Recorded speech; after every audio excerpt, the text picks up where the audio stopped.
एवढे धक्के खात आम्ही कुठं चाललो असेल याचा प्रश्न जर तुम्हाला पडला असेल तर त्याचं उत्तर आहे माझ्याकडं. आम्ही चाललो होतो एका ठिकाणी पंक्तीसाठी. आमची झोपण्याची सोय व्हावी म्हणून रोज आम्हाला प्रत्येक घरी आमंत्रण असायचं आणि आम्ही तिथं जायचो. त्यानंतर आमची सोय व्हायची.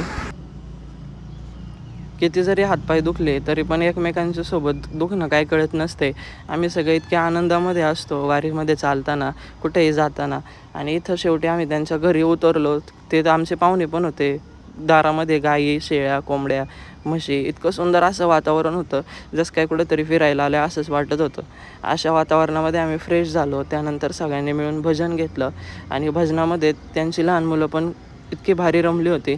नंतर सांगायचं म्हणजे असं की लहान मुलांमध्ये पण इतका उत्साह होता. सगळे आम्हाला इतके प्रेमाने वाढत होते. जेवण झालं त्यानंतर त्यांनी आम्हाला इतकी सुंदर अशी सेवा आमची केली. त्याबद्दल ताईंना साडी आणि काकांना शाल श्रीफळ देऊन त्यांचा सत्कार केला. स्वतः घराच्या बाहेर झोपून आम्हाला घरामध्ये झोपून दिलं त्यांनी. सकाळी उठल्यानंतर आमच्यासाठी गरम पाणी तापवलं. त्याच गरम पाण्याने अंघोळी केल्या आणि आम्ही आमच्या मार्गावरती निघालो. धन्यवाद. रामकृष्ण हरी.